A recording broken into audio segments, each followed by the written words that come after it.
First thing you got to do when you're in this car is make sure there's a boat behind you. I guess I forgot that you never ever make a mistake.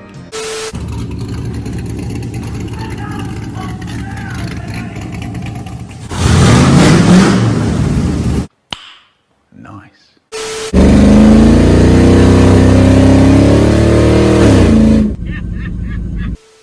That seems a little bit insane to me. I'd like to challenge you to a race. I think we should race for titles, to be completely honest with you. What's up, it's Casey from Casey's Customs. In this video, we are finishing up the 1957 Chevy Budget LS swap. This video, we hop the motor up, we also do some sheet metal work under the hood, and we take it for its final drive. Then I call out Robby Layton and try and race him for titles against his 57. Let's get to the footage.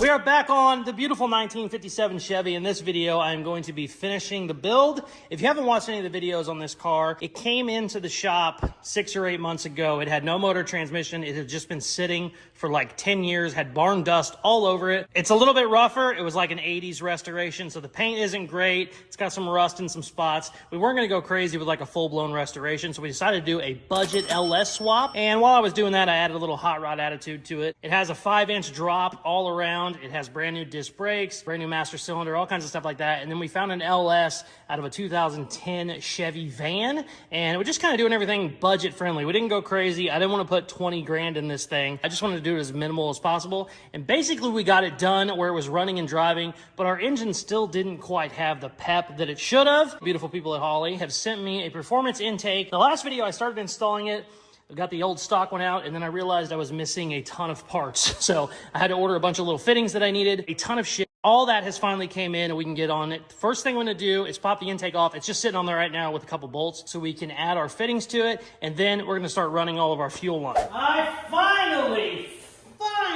got all the parts I needed for this, so we can yank it out of here. Did I take the bolts out? Yes. No, I did not. Yes, I did. Oh, no, that's heavy. Oh, that's heavy. Ah! It's heavier than I thought.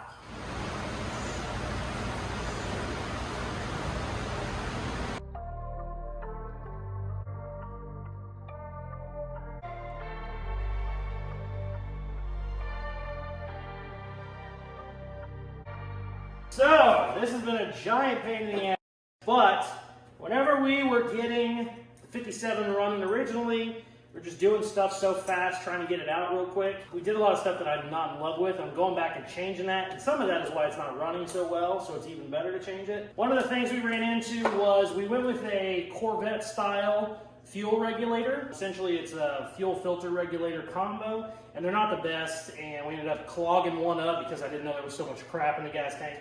But another one just wasn't working great, and I needed one in a hurry, so I had a guy here in town recommend a really nice one. It's like 300 bucks, but it took 2 weeks to get here. And I said, well, I'm trying to figure out what the problem is. So I ordered a cheapy Amazon one.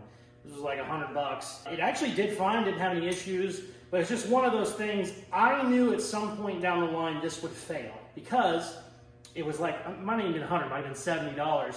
And if I know a good one, a name brand one, a Holley one, is $300 or $400, then you just know right off the bat that the $70 knockoff is probably not going to be great. Now, like I said, it did work for me the last month, haven't had any issues, but my good one finally came in. And whenever the good one came in, I also got a giant fuel filter, an inline fuel filter. It was super expensive. It was one of those things I was waiting on. I got it. It's time to just start buttoning all this stuff up, doing it the right way.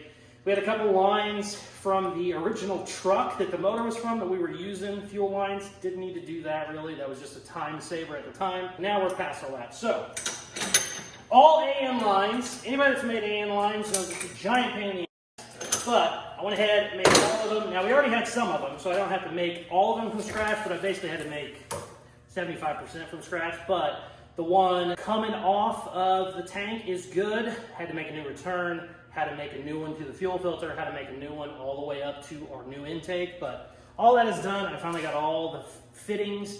Every single one of these little AN fitting, block off fitting that you need, you just can't buy any of that, at least not in St. Joe, Missouri, where I live. All of it has to be special ordered, so you just have to, you're just sitting on your hands, it's a pain in the ass. But luckily, There's been enough time where I've been able to step back, order every single thing I need, knock on wood, pray there's not something that pops up at the end of this video, but we should be able to be brand new from the fuel filter to the new intake, hopefully have zero issues and it runs a little better. Let's go get started.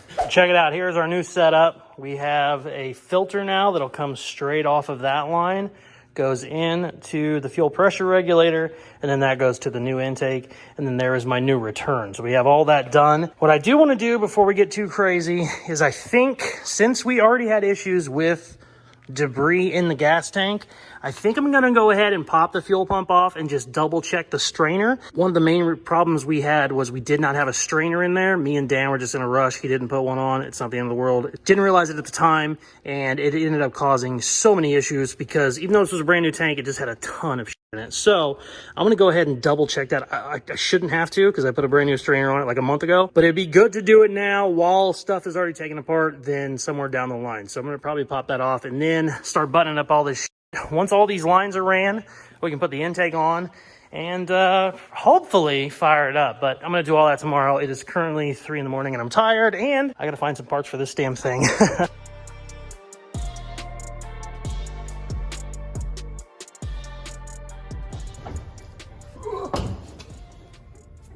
I can't tell if the strainer's bad. I think it's okay.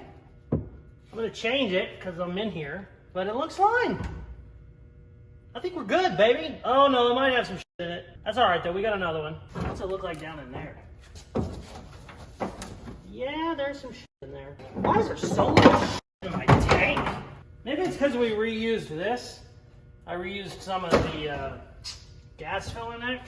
All right, I'm gonna put a new filter on this, or a new strainer on this.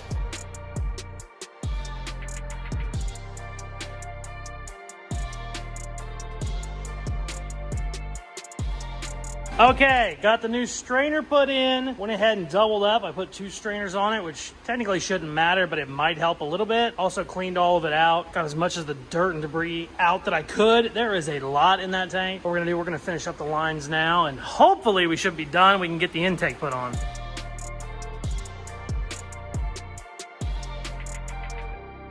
We are done. I got all new lines all the way to the tank. We also cleaned the tank out and I tweaked this a little bit. All of this shit used to be on the inside of the frame and it was a pain in the ass. And not only that, it was kind of dangerous because the exhaust runs on the inside of the frame. I was always worried about it. And I was sitting here messing with it on the inside of the frame and I was going, why the hell? I don't need to do that. So I brought it all over here. I had to make one line longer since we kind of changed stuff around, but this is so much easier. I'll be able to see my pressure. My filter's right there. All this will be so much easier, like serviceable. So very, very happy. And now none of my lines go anywhere near the exhaust. Everything is completely out of the way. Before it was like right there next to it. So basically everything is buttoned up and we can go ahead and throw our intake on. I do not want to put it on while the car is sitting at an angle. So I'm going to drop it down. The only bad news is that fuel pressure regulator is adjustable. So I might have to tweak it a little bit because I don't know what it's set at right now. So I might get in, start it up whenever the intake's on. It only has 40 PSI and I got to crank it up. These should be like 70-ish. So yeah, that's the only bad thing, but it's not the end of the world. It'll be quick. Finally, let's put this damn intake on for good. Sometimes your car parts need a little bit of persuasion. My intake, the fuel rail is just hitting the back of the firewall. I need like that much clearance. We got to get to work. Sometimes you need metal persuasion instead of rubber persuasion.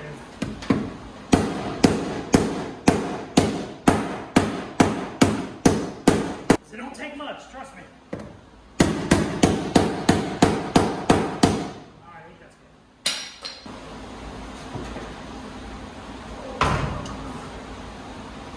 Ow. I hit the whole body. Oh, come on. Ha! Yes! I got just enough clearance.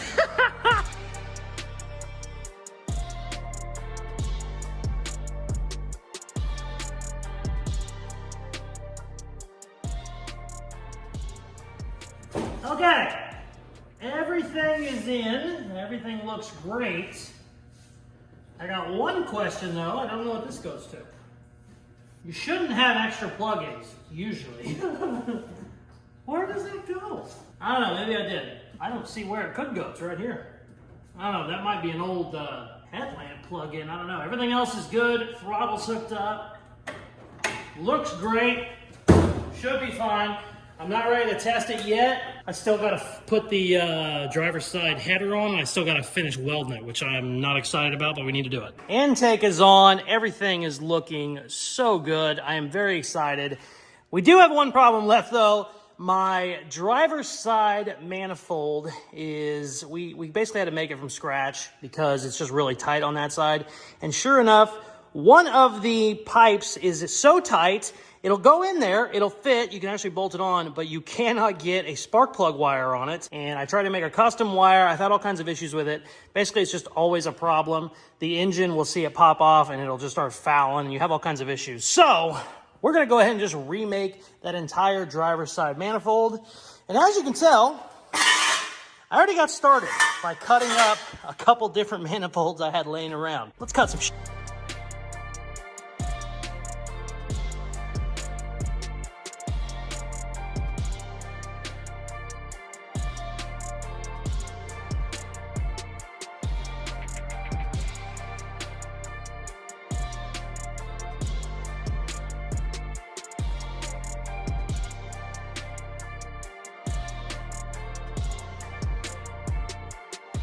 Okay, I got the driver's side header on. I got all of the coil wires on. I took them off on that side to mess with the header. Got it put back. I went ahead and put titanium heat sleeves on every single coil wire. That was a giant pain in the butt, but I got it done. As I was working, I started seeing red paint everywhere. I'm going, what the heck is this dried red paint? Well, apparently, cut the living hell out of ourselves and I didn't notice it. So, it's time to wake up, baby. Yes! Ooh, it's better than coffee! Ow! Ah! Ooh, I cut it twice! Okay. I don't know what I'm gonna do next. Oh, I'm gonna put my intake on, or my air filter on. My I can't think. This hurts so bad. I'm gonna get my air intake put back on. Let's do that. You better turn up. You better be there when I shake. Watch me rocking like I can't stop. Everything is done. We got everything put back together. I got the air filter put on, and before I had it zip tied. It has a little bracket coming off of it. I had it zip tied to this alternator mount. That was a little hacky. Didn't want to do that. We're trying to do stuff right now since we're not, trying to get it running and out the door. So I went ahead, made another aluminum bracket that bolts to the alternator bracket now. So this thing is solid as a rock. Went ahead, double checked everything. We are 100% good. Everything that needed plugged in is plugged in. What I got to do now is put the rest of the exhaust on. It just bolts straight to the header. And then what I want to do is we need to prime the fuel system and see where our fuel pressure regulator is. Those fuel pressure regulators can go from like 50 PSI to like, I think 150 PSI, or it might be 20 PSI to 150. Either way, we need to be at 60. So I already know there's no way I'm gonna just hit the key and it's gonna be right where it needs to be. So we need to adjust that whenever we get the exhaust put on and everything. So let's do that. Very excited. She's gonna be hopefully running here in the next 20 minutes, hopefully. If I should fall, just go ahead. Go and catch me, baby. Ooh, I live it. That's my true love, true to love. Ooh, I love it. Crank it up, yeah, yeah. Turn it up on a higher level. Turn it up, we got this.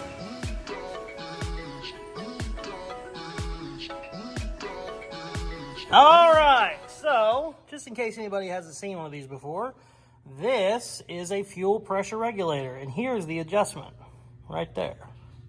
So I can change that. Like I said, it goes from 0 to 100 PSI.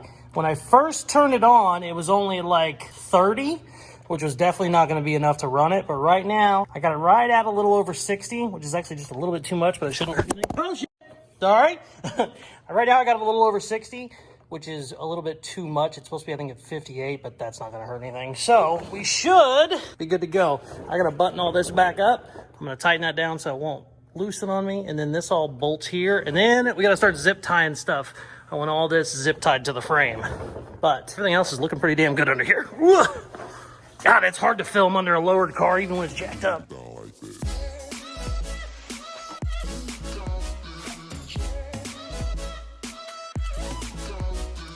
Okay, everything is buttoned up. Fuel pressure regulator is right at 60 PSI, which is exactly what we need.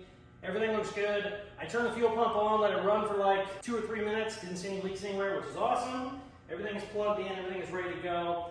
I'm not gonna lie, I am very nervous. It was gonna just be put an intake on. I like the way this one looks. It's a little bit of performance. It's not a crazy performance gain. I just like the way it looks. I hate the plastic ones.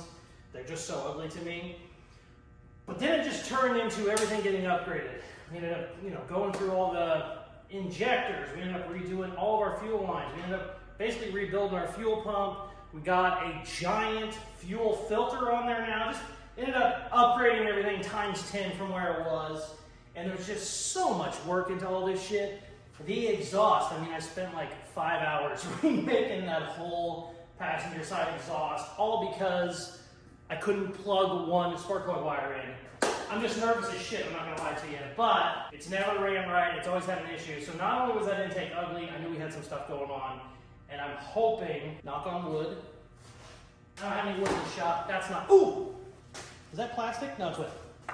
Knock on wood. I think everything should be good, but let's see what happens. I am going to put another camera inside the car. Okay.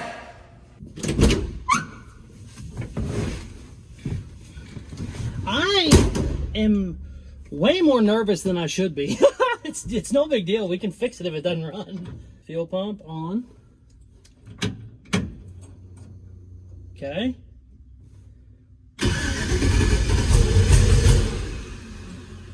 Uh-oh. Uh-oh. Hold on. We're priming the system, hopefully.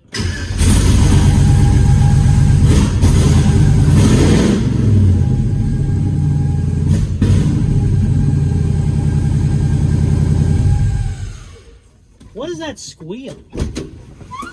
Sounded great. Something was squealing. What was the squeal? Oh, it sounded so good for a second. Oh, shit. Yeah, I got something hitting something. Idiot. God, stupid. How do you have a tool sitting on the crank pulley? Holy shit. That could have went bad. God, I'm stupid sometimes. That scared the shit out of me. I heard metal. I heard metal on metal. Well, I had a tool sitting on the crank pulley. Let's try again, baby. Now she should be primed.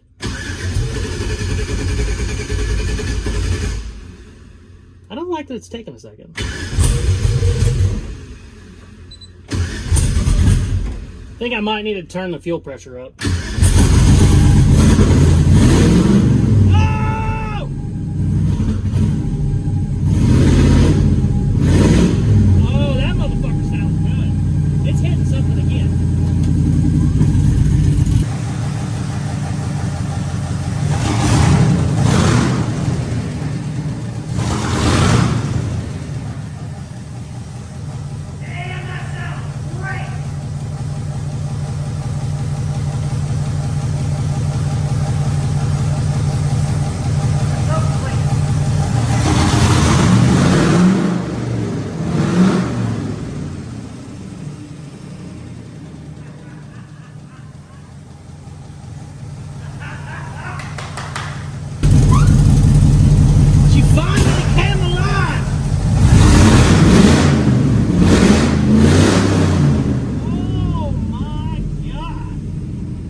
It sounds literally 10 times better. That's how this motor was supposed to run the whole time. It's real throaty. It has a lot of shit. It's actually responsive. Half the time I give it gas, I don't know what I'm getting. Now I actually know. Oh, so excited. It does have an exhaust leak on this side, which is okay, because this side is so much easier to work on. I'm not going to mess with it this video, but everything's wide open on the passenger side. It is definitely not wide open on the driver's side. I think what I'm going to do, I think I'm going to finish up my sheet metal work here. I'm going to do some dimple dyes on these. Tomorrow, we'll take her for a little putt, go around the block a couple times, see how it feels. But, man, I'm on cloud 9 right now. That is awesome. Oh, it sounded great. That's how it's supposed to sound, baby.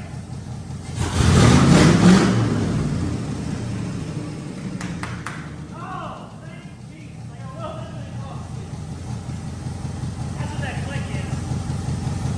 Yeah, I love that cross switch that thing. That's I'm so fucking happy. That tambourine, bring the bass, we might be wicked. We may be forced to cause a scene, make you trouble, baby. I cannot push too hard on this or I'm going straight to the radiator.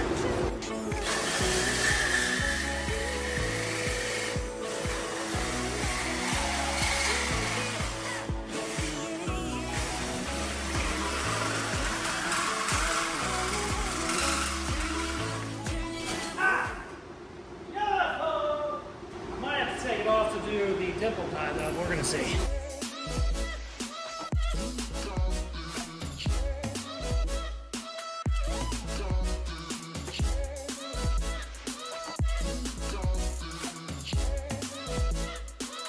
Check it out. I got some 2-inch dimple dies. I was gonna go crazy with a bunch of 1 inches all around it, but I had a bunch of people tell me I actually didn't even need to put any holes in it. They put some sort of a screen in front of their radiator and it did nothing but make it cooler. So I'm gonna just start with that. If it gives me any shit, I'll start adding some, but they look really, really good.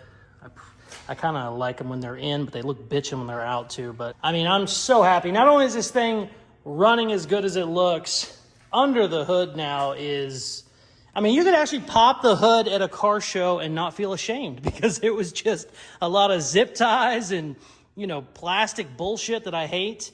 Let me see if I still have, oh yeah, there it is. Here's what it used to look like.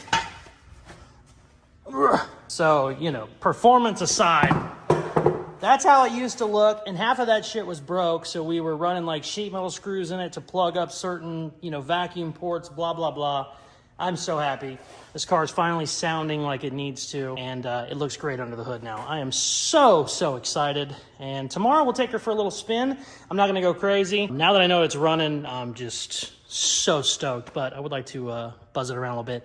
The only problem is, I think the high tomorrow is 104, and the heat index is 115, so it's gonna be a short drive, because we do not have AC in it right now, but I am planning on getting a under the dash kit. They sell a real nice under the dash kit for this. And if I remember right, I still have the bracket and the AC condenser that bolts straight to this engine when it was in the truck. So it shouldn't be too hard of an install whenever it's time. These videos on the 57 Chevy always do horrible. So this will most likely be my last video on the old girl, but damn, it looks good. We're gonna take her for a spin tomorrow. It is 4 in the morning and I am tired. The next day. All right, baby, let's see what that is. Oh. First thing you got to do when you're in this car is make sure there's a boat behind you. There's definitely a boat behind me. That's good. That's good. Love that for us.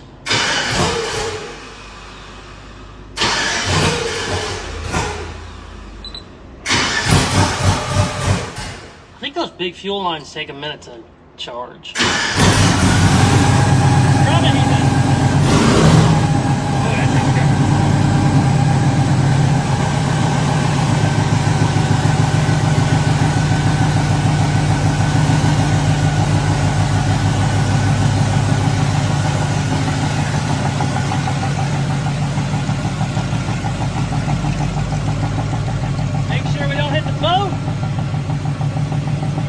Good brakes.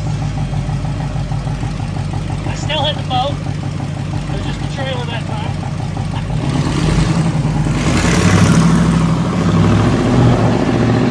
Oh yeah.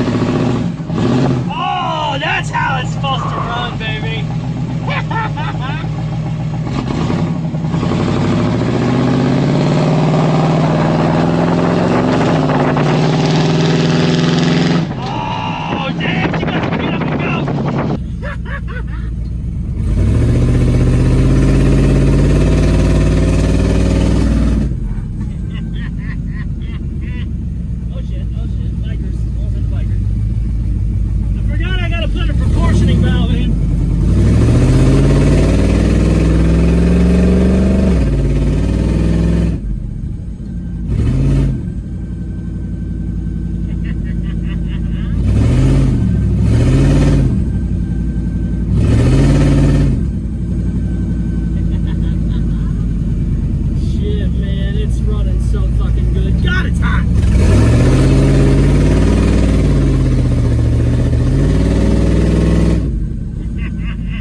And me personally, it don't get much cooler than that.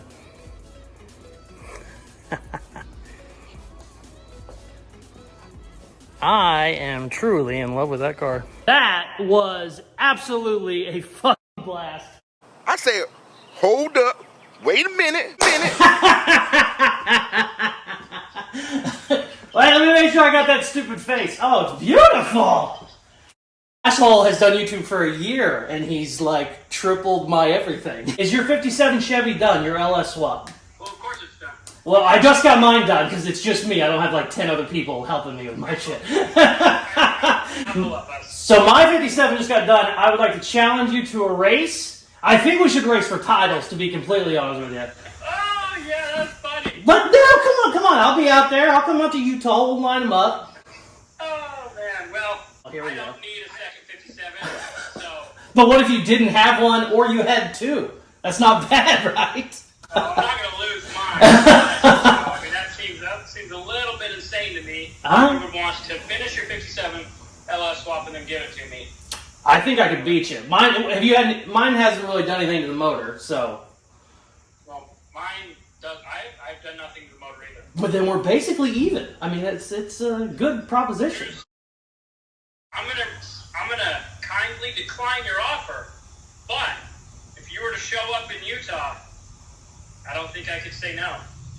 Okay, I'm glad that works. Have little motors. They're not big. Yeah, just little. I'm gonna put a turbo on mine because now you're pissing me off. I think you got a 6.0 or some shit. It's just a 6.2 LS. Oh God damn! I might not have a chance. We're gonna cut this out of the video. So the whole FaceTime with Robby was about 15 minutes long, and when I first told him I wanted to race him for pinks, he said, no, there's no way, I don't want to do it. Then he started asking me questions about my motor, and he was like, oh, is it a 5.3 or a 4.8? And he goes, mine's just the little one, blah, blah, and I started asking him more questions. Apparently he has the 6.2 all aluminum LS swap in his. Mine is not that at all. So I think we might have about 100 horsepower difference. So I'm going to probably say in the video that he's too scared because at the beginning of our FaceTime, he said he didn't want to do it.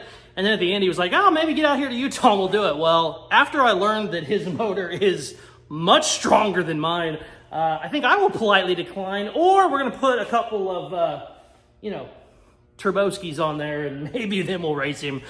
Oh, it looks so good. Shit, I lost the hubcap. We definitely gotta do something about the hubcaps. It's just running so much better. It's hard to hear it with the mic. Sometimes mics will only pick up like an exhaust leak, whereas everyone else on the planet that is looking at it live hears how great the engine sounds. So sometimes the mic isn't the best source of how it sounds, but in person it sounds amazing. My neighbor came over, he's like, what the hell did you do to it? Because it's just been running like dog shit basically the whole time. We just had several issues. The intake was not good, the injectors were not good. The fact that we were kind of like running through some older fuel lines and not just upgrading everything, I think that was some of our issues, but just 10 times better. I am so freaking happy. This is gonna be the last video we do on the 57 Chevy. Basically the budget LS swap is done. I still have a couple little things I'm gonna do here and there, but this build has not been very popular on the channel at all. I think that my audience prefers budget build, rat rod, hardcore chopping cars in half and shit, and that just wasn't really the build. It's my favorite by far because my first car was a 57 Chevy. I've always wanted another one. I didn't think I was ever gonna be able to get a two-door hardtop, and I have this one, so she's gonna stay with me. We're gonna keep tweaking some stuff, interior little stuff like that, but we're done with the videos and I could not be happier. The LS motors are not pretty by any means, and I think to me we've made it pretty, and not only that, it sounds great. I just keep saying how good it sounds. I'm just so happy. Could not be happier. Make sure you hit that subscribe button. Also, when you hit the subscribe button, try and turn that bell on. When you click the bell, you will be notified every single time I post a new video. For the coolest merchandise on the planet, go to Caseyscustoms.com. Thank you very much for watching. Please like, share, comment, all that good stuff they tell you to do at the end of videos, and check out some more of my other videos. Peace. I love you. I've been addicted to you. All of my attention I've been giving to you.